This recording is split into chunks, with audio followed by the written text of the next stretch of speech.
Boa noite. Vou esperar um pouco aqui. As pessoas começarem a entrar, a gente já inicia.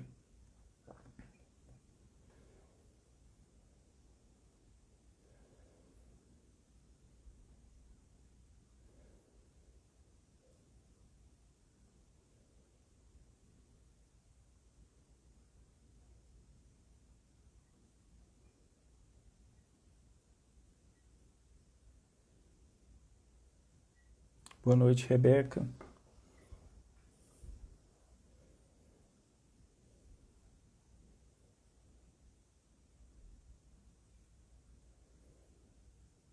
Obrigado, Marco Paulo.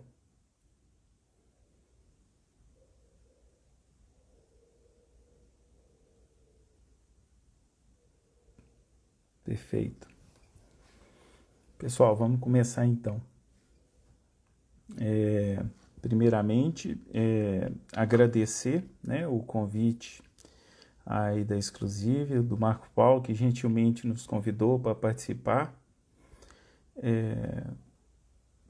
Agradecer também a equipe dele, né, o Lucas, o Pedro, que entraram em contato comigo e me alfabetizaram aí na plataforma para fazer lives com o Instagram. Nunca tinha feito não, né? Como diz mineiro, nunca tinha mexido.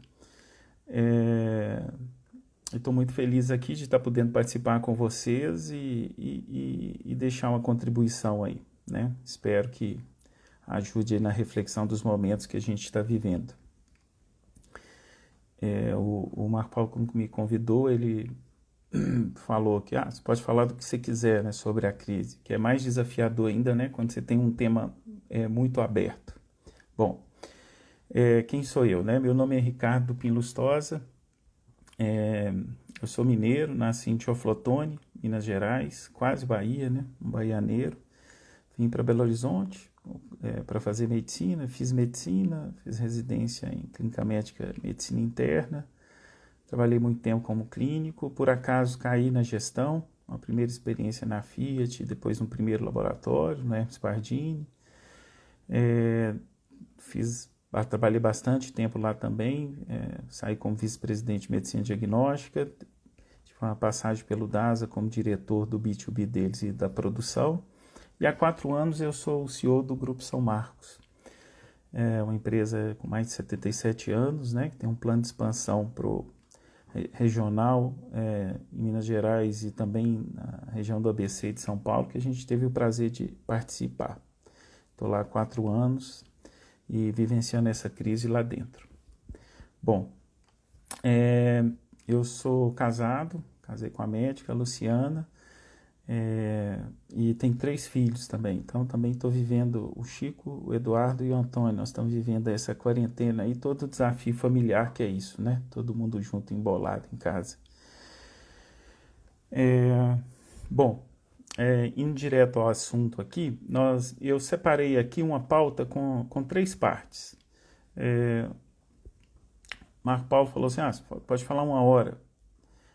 Todo mundo que me conhece sabe que falar para mim não é uma coisa natural, não, e eu sempre acho que quando a gente fala muito, corre um risco aí de confundir mais do que ajudar, e também tem um cansaço, né, de atenção do que significa o que você está falando, depois de 45 minutos. Então eu vou tentar manter aqui a fala dentro de 30 a 45 minutos, e aí a gente pode refletir juntos aí se tiver algum ponto. Eu separei em 3 partes, tá?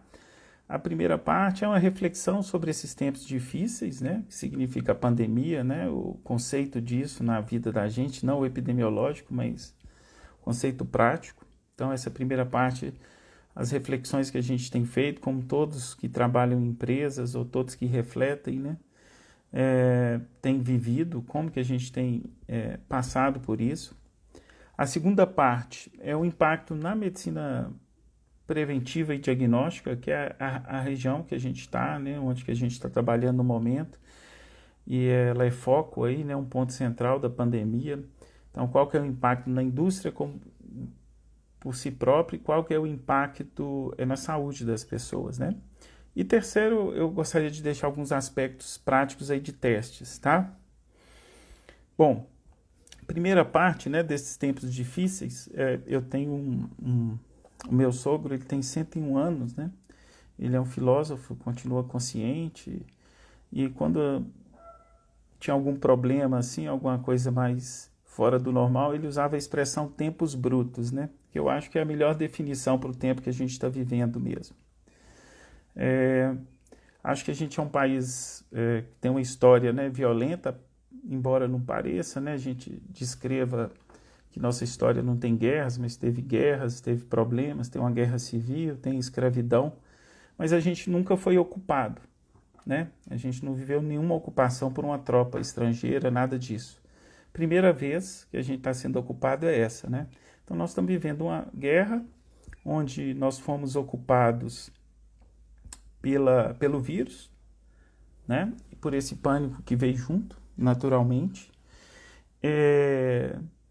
e que a gente não estava acostumado com isso, né? A gente restringiu toda a mobilidade das pessoas, houve uma ruptura, né?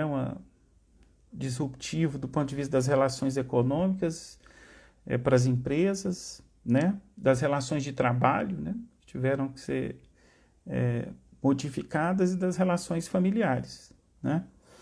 Então, acho que assim, é muito semelhante como um processo de guerra, né? O que a gente está vivendo sem a gente nunca ter sido invadido, nossa primeira invasão, né? E para mim isso fica muito claro, né? Também como que a gente, a maioria das empresas, né, que eu conheço e que eu conversei, como que nós, que fizemos planejamento estratégico entre setembro e dezembro do ano passado, algumas depois, algumas antes, não ficamos mais atentos a isso, né? Como que nós desconsideramos essa globalização, né?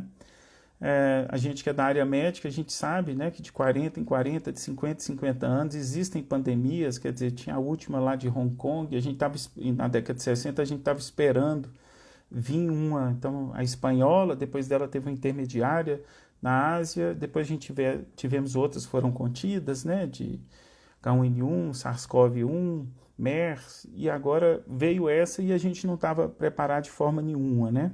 Eu estou falando do globo terrestre, né? Aí se fala, é a empresa brasileira que realmente faz plano para curto prazo, né? Mas nosso exemplo de planejamento, nosso exemplo de organização, o Japão, né? Até fevereiro estava se negando a adiar a Olimpíada, né? Então, como que as verdades, né? E a forma como a gente planejava estava equivocada, né? Então, como é que a gente estava construindo tudo em cima de um ponto de vista muito de curto prazo e muito isolacionista, né? Muito mais voltado para dentro da empresa. Então, acho que aqui vem essa primeira reflexão. O perigo existia, ele era iminente, estava na porta e nós não nos preparamos bem, né? Então, esse é acho que é a primeira reflexão. A segunda reflexão que a gente tem feito desde o Corona Day lá, né, meados aí de março, a gente está entrando em mais de 90 dias, né, desse esforço, né, todas as empresas se organizaram com seus comitês de crise, né, funcionando de forma ininterrupta e de forma incansável.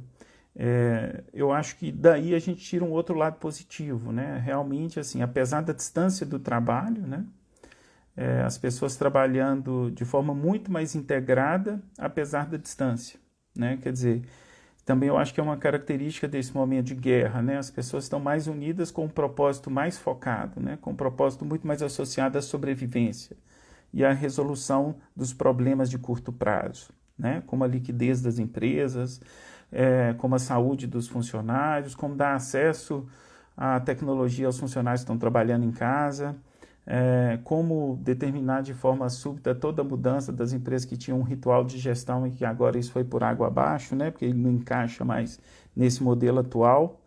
As relações entre as empresas, né, quer dizer, não só dentro desse ecossistema dentro da própria companhia, mas fora da companhia, né, como que as empresas estão se interrelacionando, relações novas estão sendo construídas de outras formas, outros modelos de negociação.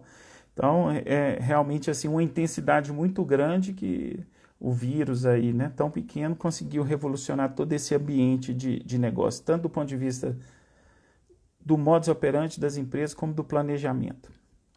extrapolando um pouquinho isso, para finalizar essa primeira parte, uma reflexão que a gente tem feito e compartilhado com alguns colegas é exatamente que eu acho que vem uma nova era, sem ser místico, sem querer ser profeta, né? Eu acho assim, parte do que a gente está sofrendo, nós tínhamos um modelo completamente cartesiano, né? Então a gente está, um modelo que negava aí o modelo de 1800. Eu acho que especificamente nossas empresas, ou a cultura brasileira de uma forma geral, a gente se negou um pouquinho a entrar nos 1900, né? Que nos 1900 a gente já começou a ter uma série de incertezas, né? Então, o que parecia simples e fácil, como a gravidade, o pessoal começou, parece que não é tão simples assim, parece que faz curva, né? Parece que a posição, a velocidade das coisas não é o que você está vendo, só de você olhar para a coisa você pode modificar o que você vê, né? Que vem as teorias quânticas aí, né? Que só de você observar um fenômeno ele já modifica por si só. Não, tudo era racional, mas agora descobriram que tem um tal de inconsciente, né? Então, a chegada do Freud, do Jung, de outras pessoas. Então, se o século passado já foi a era da incerteza, né? Para combater essa racionalidade que tinha do século anterior a ele, eu acho que agora vem uma outra era mesmo, né? Assim, a gente vai ter que repensar o papel do conhecimento, vai ter que repensar o papel das relações e vai ter que repensar o papel da tecnologia. E quando olho a tecnologia, eu acho que tem, né? Eu adoro tecnologia, e eu acho que a gente tem aí um paradigma mesmo, né? Ou um dilema, né? Que a gente tem questões muito positivas, que é, por exemplo, essa, né? Que permite a gente fazer uma interação com milhares de pessoas através de um equipamento super simples, sem depender de uma grande emissora, sem depender de uma banda dedicada. Então, a democratização que isso significa realmente é disruptivo, né? E o que pode vir de bom. Por outro lado, a gente também percebe que essa democratização e essa superficialidade de forma única, ou seja, se não houver um contraponto, né, se a gente ficar só vendo foto no Instagram e lendo essas 3 linhas, né, não vai ter gente com conhecimento para a próxima pandemia. Isso para mim está muito claro, né? Assim, hoje, por que nós não testamos mais no Brasil? Por que nós não temos respiradores suficientes? Porque nós não temos uma indústria nacional, né? A elite, né? Nossa elite, que é quem comanda mesmo, né? Ela não se preparou para desenvolver a capacidade de engenheiros, de biotécnicos, de biólogos e para mudar a sociedade para ter esse investimento, né? E preocupa muito, né? Porque obviamente é muito sedutor, né? A tecnologia, mas quem vai ler com profundidade? Quem vai entender? Quem vai dominar a física, a química, a mecânica, a elétrica, a biologia, a medicina, para poder nos sustentar como nação no futuro, né? Então, acho que esse é um grande dilema que a pandemia nos traz também, né? Não estou falando só da falta de recurso para comprar insumo, eu estou falando da falta de recurso há 20 anos atrás, o direcionamento estratégico, para a gente ter feito o projeto para ter uma fábrica de insumo, para desenvolver capital intelectual para atuar nisso, né? Então, acho que também a crise ela expõe essa grande fragilidade, né, nacional. E nos torna aí um país extremamente vulnerável, né? Então, assim, aquela guerra que antes era por invasão de tanque, agora, quando vem o vírus, realmente, eu não estou falando que ela foi, de forma alguma, que esse vírus foi colocado de forma bélica para destruir o país, né? Só estou fazendo essa analogia que a gente tem um despreparo tecnológico, né? Bom, então, nessa primeira parte, minha percepção é que, resumindo, né, para mim é uma guerra mesmo, com características semelhantes, que muda as relações econômicas, familiares, né? As pessoas têm medo de ir na rua e serem abatidas, a gente tem medo de perder um bom soldado que está lá na frente, né? E que a gente vai ter que repensar o nosso papel, né? É o que eles chamam aí de novo normal, né? Então, eu acho que isso é super importante e é precedente mesmo para as outras discussões, né? Bom, falei que ia fazer em 15 minutos, acho que eu consegui. A segunda parte era explicar um pouquinho como que esse mercado de medicina diagnóstica, né, que é um setor da saúde, ele está colocado e qual é o impacto dele, tanto para as empresas, é um setor empregador e fundamental, né? A gente está falando aqui no ambiente de seguradora, né? Então também esse setor ele é visto também como parte integrante e depois o impacto disso na saúde individual das pessoas, tá? O setor de medicina diagnóstica, a gente está falando aí de um setor em torno de 36 a 38 bilhões de reais ano, né? Era o tamanho dele pré-Covid. Obviamente vai ter uma retração. E a gente tem em torno aí, o Brasil, o país continental, nós temos em torno de 18 mil empresas que prestam serviço, né? A gente tem grandes empresas como o DASA, né? O DASA ele tem hoje uma receita em torno de 4 bi, né? Tem em torno aí de 10% do mercado. Nós temos o Fleury em torno de quase 3 bi, tem a Liario Pardini, e depois você tem uma série de empresas aí, poucas empresas médias, e depois uma granularidade muito grande, né? Esse setor de diagnóstico, ele cresceu muito, né? Inclusive, ele é chamado de setor de apoio terapêutico, né? Apoio diagnóstico e terapêutico, porque o foco, né, da nossa medicina, ele sempre foi tratamento. Ele não foi nem diagnóstico e nem prevenção. Então, a formação médica, normalmente, ela é carente de aspectos diagnósticos, né? Normalmente foca em aspectos terapêuticos. E nos últimos anos, uma preocupação maior com os preventivos, mas eu acho que ainda é insuficiente. O que aconteceu? Na década de 80 e 90, com o avanço da informatização, né? E com o avanço da miniaturização e da biologia, a gente teve uma incorporação tecnológica muito grande. Foi uma das áreas da medicina que mais se beneficiou, né? Se na década de 60, para saber se a mulher estava grávida, tinha que colocar a urina dela na costa do sapo e ver se o sapo ia dar leite, né? Agora um equipamento automatizado faz isso, sem você precisar do sapo, né? Parece doido, mas isso não tem tanto tempo, né? Então, ele é um setor que evoluiu rapidamente, com alta incorporação tecnológica, altamente dependente de escala, né? Então, da mesma forma, houve uma concentração tecnológica, quer dizer, hoje as 6, 7 empresas dominam aí mais de 80% desse mercado de fabricação de insumos e equipamentos. Então, aqui no Brasil, a gente tem uma posição periférica também, né?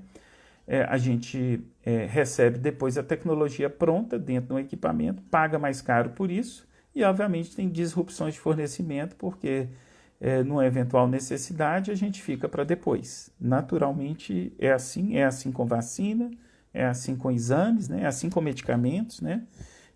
Que obviamente a gente tem essa dependência. Bom, com a popularização da medicina diagnóstica, ela começou a incomodar por ser custo, né?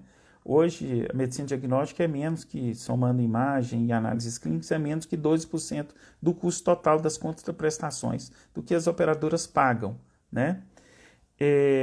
Mas, quando você olha esse setor, muitas das pessoas achavam que esse setor era um setor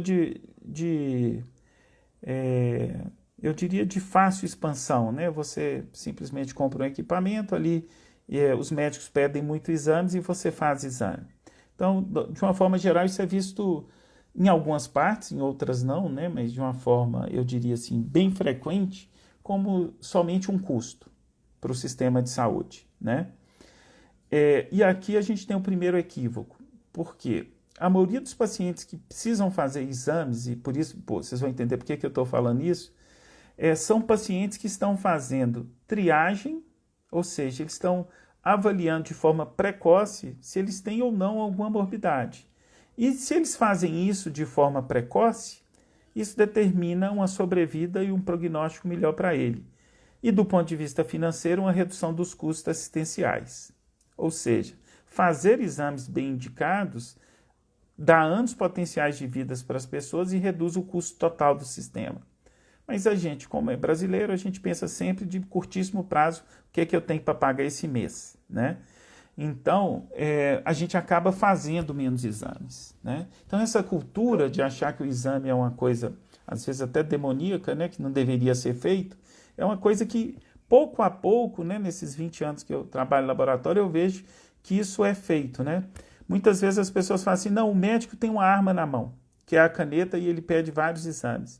E, de parte é verdade. Os médicos são pouco educados para pedir exames, né? Então, quem deveria educar os médicos? Quem faz a gestão do sistema, que são as operadoras, né? A gente deveria ter mais protocolos, correto? E mais do que isso, quando uma família ou uma pessoa entra no sistema, né, que a gente espera que com a retomada do crescimento mais pessoas entrem no sistema de saúde suplementar, ou aquela pessoa que o agente comunitário vai na casa dele e ativa ele, fala, olha, você tem que fazer esse ou outro exame, a gente percebe que no sistema de saúde suplementar não existe isso. Quer dizer, no SUS eu tenho um agente comunitário que vai lá e fala, olha, você tem que fazer o exame de colposcopia, vai lá, vou marcar para você, tá? Porque se ela não tiver, vai ter câncer de colo e que vai ser mais caro. Olha, está faltando tal vacina. O sistema suplementar, muitas vezes, ele se basta na venda, vendia o seguro. E ele não educa o paciente. O paciente procura o médico e o médico pede tudo, inclusive exame e outros tratamentos, correto? E às vezes há uma simplificação achando que o erro está na caneta do médico. Mas se você fizer um Ishikawa, o erro está na falta de educação do médico e do paciente, que não foi ativado, né? Todo mundo acha, é um sonho de consumo ter plano de saúde e ter acesso a exames, né? É um bem-estar, é uma sensação de bem-estar social, né? Mas isso tem que ser controlado, né? Bom, por que eu estou falando isso? Eu estou falando isso porque, como essa área de diagnóstico ela é periférica e ela vem, né, numa percepção assim de... Né, nós ontem chegamos provavelmente após 90 dias, né, 92 dias, o Ministério de Saúde lançou ontem o plano de testagem, depois de 90 dias. Então, você vê que não é só um problema de dinheiro e de recurso, né? Porque você não gastou todo o dinheiro que foi alocado para isso, embora a gente não tenha mesmo, né? É uma falta mesmo de estratégia, né? Então, assim, o que a gente está vivendo de estratégia de teste nesse momento de Covid, ou o que a gente não está vivendo, é o que a gente não vive para as outras doenças. É o que a gente não tem para hepatite, é o que a gente não tem para HIV, é o que a gente não tem para diabetes, é o que a gente não tem para câncer de mama. Não adianta o mês, gente. Outubro, rosa. O câncer, infelizmente, ele dá o ano inteiro, né? Então, essas estratégias espasmódicas, né, que são clássicas nossas, elas não vão resolver. Então, não tem jeito da gente esperar que o Brasil fosse reagir de outra forma, né? Bom, e aí eu acho que a primeira questão é que o cenário que a gente vive, então, né, de testagem de Covid está muito relacionado a esse cenário onde a medicina diagnóstica está colocada, de forma muito isolada e periférica. Ela precisa contribuir ajudando a fazer os protocolos, né, mudando os modelos de pagamento, né? Quanto tempo a gente fala isso, mas ninguém nunca faz, né? A gente hoje continua recebendo por sinistro. Então, o ideal é que os médicos, os laboratórios, eles recebessem por condução do paciente, não pelo exame que ele faz, isso é bem óbvio, né? E a gente está ficando para trás, né? Então, quando a gente vê a Coreia conseguindo fazer muito mais testes, quando a gente vê a iniciativa privada fazendo 5 vezes mais testes do que o sistema público, a gente vê que o país está ficando para trás, né? Nós estamos ficando obsoletos, né? Quando a gente vê que a gente tem a capacidade de produção de respiradores limitadíssima, uma obsolescência. Não adianta colocar dinheiro agora, né? Tem que formar bioengenheiro, tem que formar bons fisioterapeutas para cuidar da respiração, tem que pagar bem fisioterapeuta. Então a gente não tem isso, né? Então, essa que é a principal parte que eu acho que é a mais agressiva, porque vão existir outras epidemias e talvez a gente precise, como setor e a saúde como um todo, e a sociedade enxergar isso, que ela precisa fazer uma discussão mais ampla, né? E não apenas do custo assistencial. Então, acho que o custo é super importante, né, para a viabilidade das operadoras e do sistema como um todo, mas ele tem que ser visto em médio prazo, né? Em curtíssimo prazo, para aquele diretor, para aquele CEO que vai passar na empresa, não faz sentido para o sistema, senão a gente vai encarar outras epidemias com a calça abaixada, né? Como a gente está enfrentando essa, né? Analogia terrível, mas eu acho que é a que mais define melhor, né? Bom, a terceira parte que eu queria falar era exatamente a aplicação dos testes nesse momento. Então, trazer um pouquinho de aspecto prático. Aí eu vi que está a Rebeca da Termo aí que está nos ajudando, é um dos nossos grandes fornecedores de insumo. Bom, qual que é o problema? A gente não tem doutores suficientes, porque a gente não tem boas faculdades, a gente não paga bem os professores, a gente não tem mestres em biologia molecular suficiente, a gente não tem analistas suficientes, correto? E não é uma carreira atrativa, né? Entre ser youtuber, ou ser digital influencer e ser um mestre em biologia molecular, né? A sociedade hoje valoriza mais, tanto do ponto de vista reputacional como dinheiro, você ser um youtuber, né? Então a gente chega agora nessa fase, né, nada contra os youtubers, mas hoje os youtubers não podem ajudar a gente, né? Porque a gente precisa de gente especialista em biologia molecular e a gente não tem.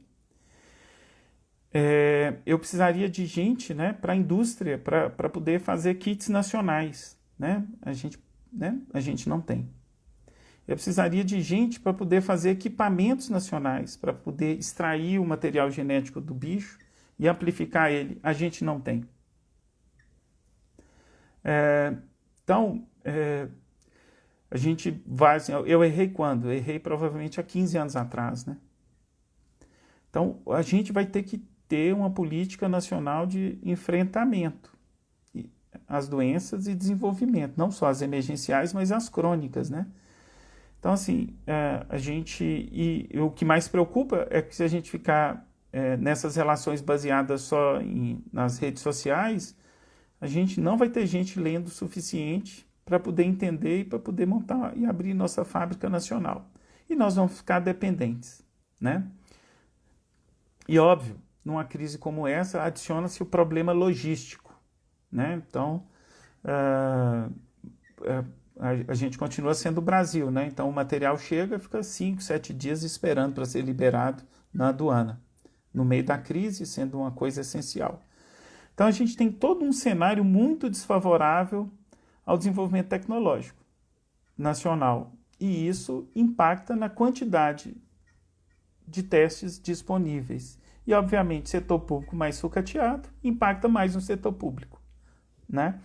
Então é fundamental que a gente consiga entender e ter, na minha impressão, esse é o ponto mais importante, de visibilidade, que vão acontecer outras epidemias e nós precisamos desenvolver como estratégia esse exército para combater essa próxima epidemia, né? Então a gente está longe disso hoje. Bom, quando a gente olha para o cenário, né, eu estava aqui na minha casa no domingo, lá no inicinho, né, no final de março, de repente eu vi o ministro da Saúde falando que estava importando e trazendo testes rápidos, para que isso ia ajudar. E aí, no outro dia, teve um live, ou sábado à noite, teve uma live do ministro da Economia falando, não, e cada empresa vai fazer esses testes rápidos, e o teste rápido dando positivo, a pessoa pode voltar. Então, aí eu acho que é um outro problema, né? Que eu não sei se é fake news, ou se de fato é a notícia incompleta mesmo, ou é a falta de capacidade de interpretação do leitor, ou da pessoa que está lendo, É porque antes a gente achava, olha, quem está publicando uma coisa é uma pessoa que realmente entende daquilo. Eu vou referendar e vou com alguma pessoa e vou ler se aquele livro é bom ou não, né? E essas coisas hoje se espalham, né? E, obviamente, em toda guerra, em toda crise, você tem oportunismos, né? Gente, não tem nada contra a China, eu acho que ela vai ser, já é, se não já é, né? O centro tecnológico do mundo. Mas é estranho, né? Assim, a gente ter testes rápidos, primeiros, de pequenos fabricantes chineses e não ter nenhum das grandes empresas que sempre fazem teste. Por quê? Porque os testes eram ruins, né? A gente sempre teve coronavírus. Então eles pegaram os testes de outros coronavírus e colocaram, vai com esse aqui mesmo. E ele vai dar reação cruzada, vai ter sensibilidade baixa, mas é o que a gente tem. E muita gente comprou muito teste ruim. Não estou falando que todo teste rápido é ruim, mas tem muito teste rápido ruim. Eu me atrevo a dizer que a maioria é ruim, porque a gente testou. Nós testamos no dia 1 de doença, no dia 7, no dia 14, no dia 21. E muita empresa comprou, né? E às vezes as empresas nos procuravam e falavam assim, não, mas por que você está fazendo esse teste agora? Não é esse teste, você tem que fazer o PCR. Não, porque o diretor mandou. O diretor falou que a gente precisa ter uma resposta rápida. Por que o diretor mandou? Porque o conselho mandou. O conselho mandou, a gente não pode ficar parado, a gente tem que fazer algum teste. Então, PCR está demorando, está difícil, vamos fazer o teste rápido.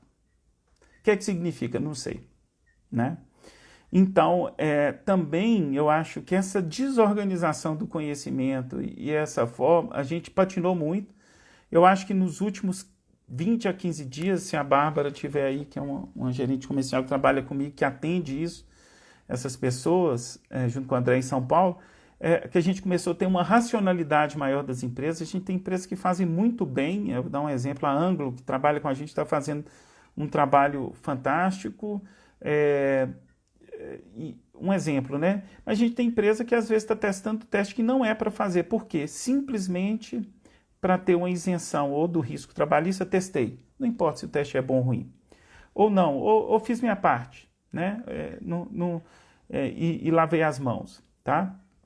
Bom, indo para a questão prática, gente, é o seguinte, quanto mais teste de PCR eu fizer em pessoa com sintoma gripal, menos gente com Covid vai ter e menos óbito.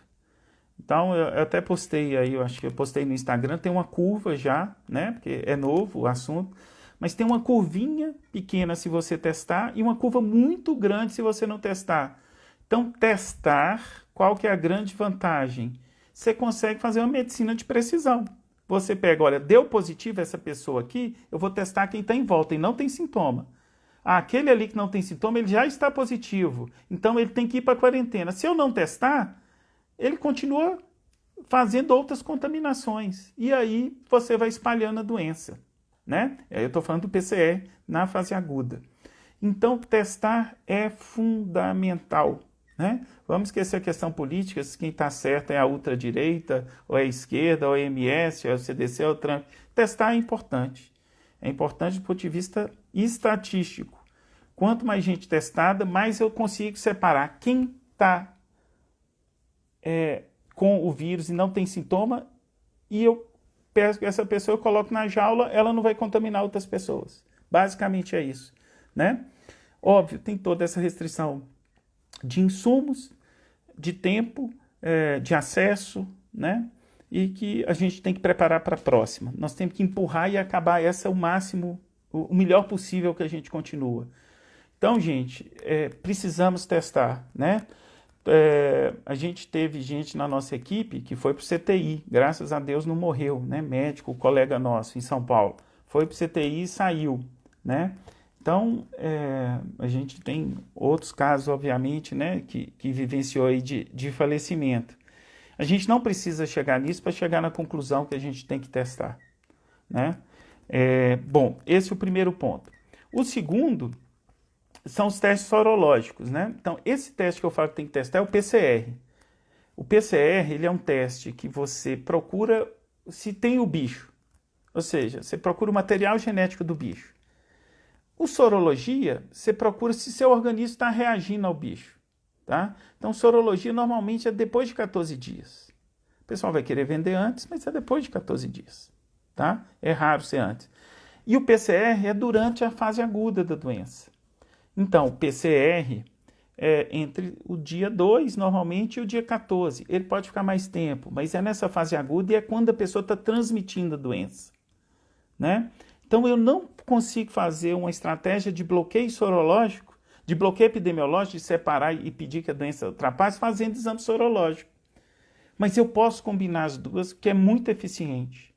Porque se uma pessoa tem sorologia positiva, é muito, muito, muito pouco provável que ela não vai pegar de novo. A gente não tem a comprovação em pedra, mas a gente até hoje não tem ninguém que morreu 2 vezes por Covid. Ou seja, a pessoa não foi para o CTI, saiu, tal, pegou de novo e foi. Ainda não foi detectado isso. Então, é importante que, com o passar do tempo, a quantidade de população exposta ao vírus vai aumentar e a sorologia vai ficar mais positiva. Isso vai permitir o governo saber quantas pessoas foram expostas, vai permitir as empresas saberem, olha, essas pessoas aqui já foram expostas, então provavelmente se eu tiver um surto na área delas, elas são de menor risco, correto? Porque elas provavelmente já pegaram e não vão ter problemas, né? E a decisão, então, de fazer o exame tem que ser a fase que o paciente está, né? E não a quantidade de recursos que o RH tem no orçamento para usar, né? Para o diagnóstico. É preferível você testar menos gente fazendo PCR e depois você avaliar com o inquérito sorológico quantas pessoas tem não, pensando nas próximas ações. Mas é muito importante nessa fase que, tive um caso, separa rápido essa pessoa, coloca ela na jaula, testa todo mundo que está em volta, né? A gente não sabe ainda qual que é a melhor frequência, né? Então, por exemplo, o CDC lá americano, de controle de doenças, para asilos, por exemplo, ele sugere que os cuidadores de pessoas asilares que estão em asilos façam 2 PCRs por semana. Algumas pessoas que têm características que parecem caserna, tipo que ficam concentrados, em algumas empresas estão fazendo PCRs todas as semanas, né? As pessoas que estão indo trabalhar dentro de uma mina escura, que está ali, vão ter que conviver, ou tem que fazer uma manutenção numa peça, no alto forno, que não tem jeito, se não fizer vai explodir e ela vai ter que ir lá, vai ter uma ficar do lado do outro, também tem que fazer com mais frequência. Então, assim, se a gente quer proteger os trabalhadores, fazer rápido o PCR de todos os pacientes com sintoma gripal e de todos os contactantes dele. Ah, não, mas ele subiu lá no andar e deixou, não, contactante do andar, né? Lembrando que as empresas, obviamente, têm que ter todos os cuidados ali da sala dele, né? Que conviveu mais de 1 hora com ele, né? Para a gente ter critérios aí objetivos de teste, tá? Então, essa colocação dos testes, ela precisa ser feita com bastante racionalidade, né? Eu vou dar só um exemplo técnico para vocês, o seguinte. Os testes, eles precisam de ter controles positivos. Então, assim, quando eu vou testar um exame no laboratório, eu tenho um soro ali que eu sei que tem aquela doença ou que tem aquela substância e eu testo o meu teste para ver se ele identifica aquilo, né? E essa é uma falha de muitos testes rápidos que quando a gente faz ele que a gente chama à beira do leito, point of care, que a gente não tem esses controles positivos. Então, se por algum motivo aquela caixa ficou exposta ao sol 40 horas lá na alfândega, lá em Viracopos, em algum lugar, e aquele teste chegou derretido para você e não vai gerar reação, né? Ou se teve algum problema de qualidade, né? Pode acontecer com qualquer teste. O fato de você não ter controles positivos não te permite identificar isso, tá? Então a gente tem que tomar muito cuidado. Não estou falando para jogar fora os testes rápidos, falar que está tudo errado, nada disso. Podem ajudar sim, mas com muita reserva, tá? Com muita reserva. E a outra característica também está muito clara para a gente em todos os testes e cada vez já era em outros testes e está repetindo, que é, quando eu pego só o sangue capilar da ponta do dedo, a sensibilidade do teste é diferente de quando eu pego o sangue da veia, tá? Então, e também quando eu faço o teste rápido nesse ambiente laboratorial, eu posso usar controles positivos que eu já sei que tem, ou de outros insumos, ou de próprio sangue de paciente que eu já sei que é positivo por PCR. Tá? Então, toma cuidado. Por exemplo, aqui eu moro num condomínio, o pessoal queria fazer uma vaquinha para comprar teste rápido. Então, de repente, né, o condomínio ele conseguiu um bacharelado em imunologia e infectologia e decidiu qual que era o teste que ele ia comprar, o que ele ia fazer. Então, assim, saúde continua sendo sério, né?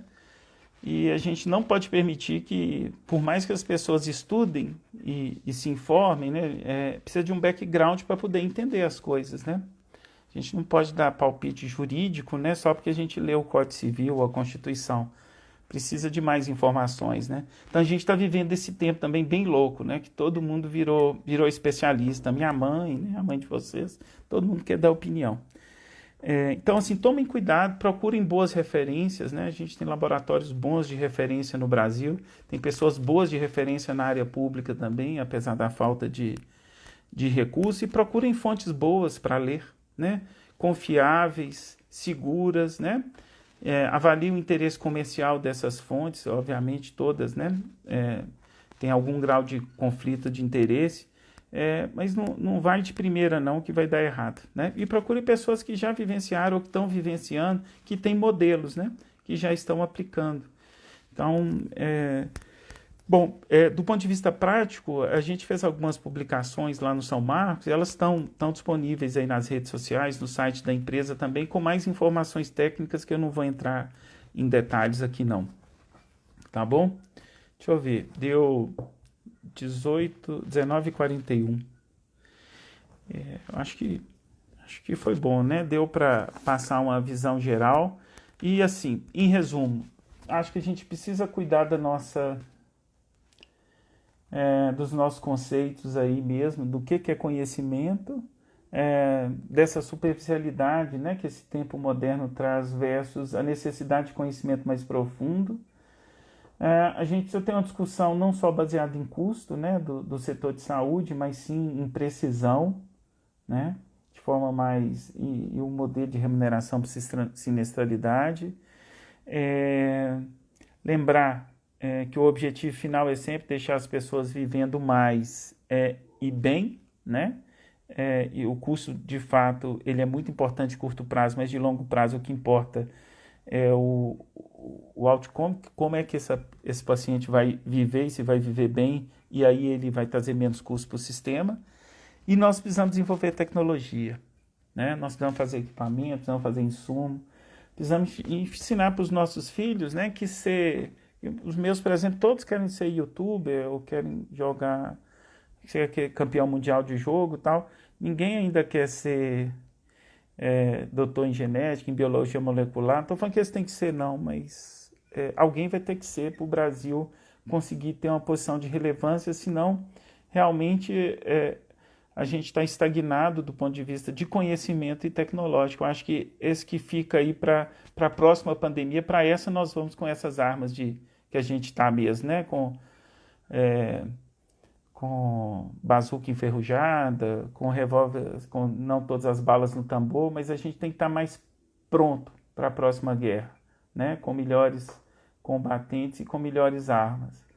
E agradecer aí, né, ao tempo de vocês, quem ficou até agora, e a gente foi muito bom aí poder estar conversando sobre isso. Se falar que eu tenho que apertar um botão aqui para gravar, isso eu vou pedir aqui meu menino para me ensinar.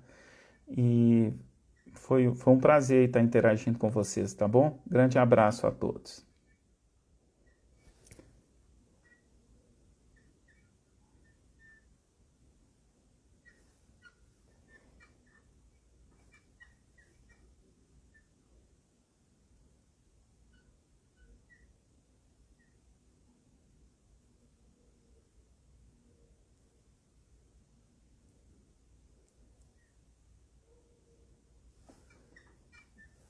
Eu que agradeço aí a bondade aí da avaliação.